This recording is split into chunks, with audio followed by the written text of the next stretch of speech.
Hello friends, रुईज किचनमध्ये स्वागत आहे। आज परत एकदा सुंदर अशी तुमच्याबरोबर एक रेसिपी शेअर करते। पांढऱ्या वाटाण्याची उसळ झटपट होणारी टेस्टी अशी आपली रेसिपी आहे। पांढरे वाटाणे, पांढरे मटार म्हणू शकता, व्हाईट पीज म्हणू शकता। खूप सुंदर टेस्टी अशी रेसिपी आहे।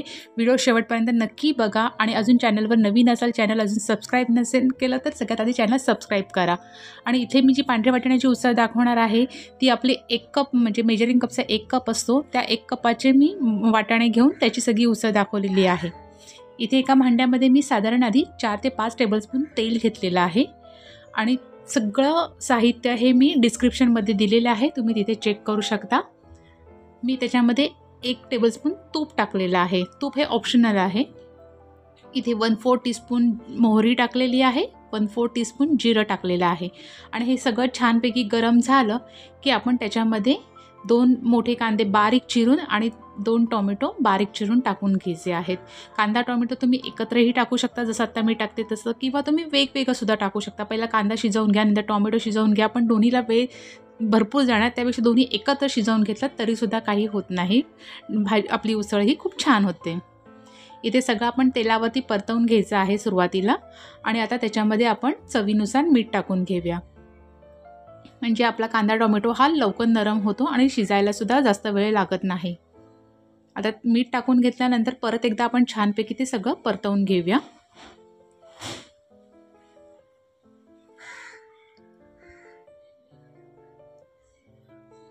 आता इथे मी आलं लसूण मिरची ह्याची एक पेस्ट घेतलेली आहे, ती मी साधारण 1 टेबलस्पून ह्याच्यामध्ये टाकून घेते आणि परत एकदा आपला कांदा टोमॅटो हा आपण व्यवस्थित असा परतवून घेऊया तेलावरती।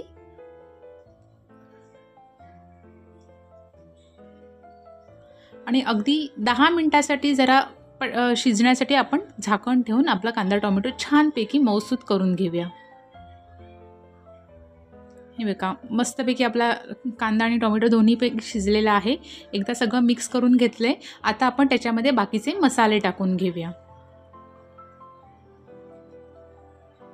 आता इथे सुरुवातीला मी 1/4 टीस्पून हळद घेतलेली आहे, 1 टेबलस्पून गरम मसाला घेतलेला आहे, 1 टेबलस्पून लाल तिखट घेतलेला आहे, 1 टेबलस्पून एव्हरेस्टचा किचन किंग मसाला घेतलेला आहे, एव्हरेस्टचा नसेल दुसरा घेतला तरी चालेल, आणि 1 टीस्पून मी धणे आणि जिरं अशी मिक्स पावडर घेतलेली आहे।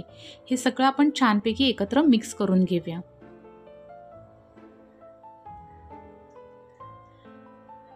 आता आपण ह्याच्यामध्ये साधारण अर्धा कप पाणी टाकून घ्यायचं आहे आणि परत एकदा सगळं मिक्स करून घेऊया, म्हणजे आपला मसाला हा मस्त व्यवस्थित तयार होईल।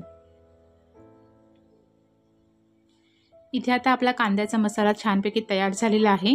इथे आता मी जे पांढरे वाटाणे उकडून घेतलेले आहेत ते मी साधारण रात्री अगदी 6-7 तास आपण ते भिजत घालायचे। त्याच्यानंतर कुकरला 4-5 शिट्यांमध्ये व्यवस्थित असे ते शिजतात आणि एकदम छानपैकी आपले वाटाणे हे आधी शिजलेले आहेत, त्यामुळे आपल्याला उसळ करायला आता वेळ जाणार नाही। आपला मसालाही तयार आहे, वाटाणे सुद्धा छानपैकी शिजलेले आहेत। हे मी मेजरिंग कपचा 1 कप वाटाणे घेतलेले आहेत, त्याला पांढरे मटार म्हटलं तरी सुद्धा चालेल, असे आपण घेऊन आता ते व्यवस्थित शिजवून आता हे सगळं आपण त्याच्यामध्ये टाकून घ्यायचं आहे।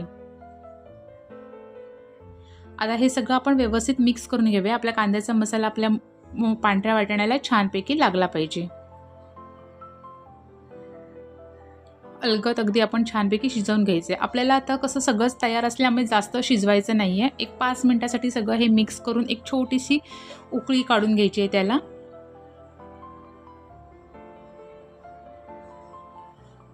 आता ह्याच्यामध्ये आपण कांदा खोबरं आणि लसूण ह्याचा जो आपण एक मसाला, म्हणजे ज्याला आपण कांदा खोबऱ्याचं वाटण म्हणतो, ते टाकून घ्यायचे। ते इथे मी साधारण 3 टेबलस्पून टाकून घेते।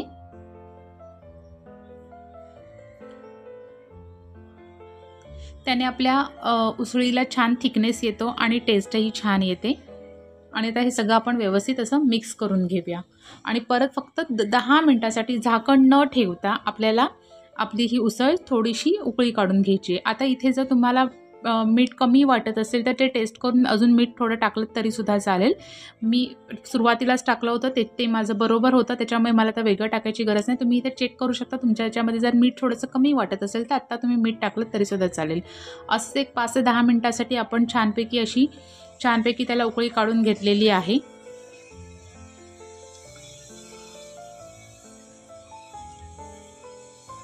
आणि हे बघा छानपैकी आपली अशी पांढऱ्या वाटाण्याची उसळ झटपट तयार झालेली आहे. सुंदर टेस्टी, खायला खूप सुंदर लागते.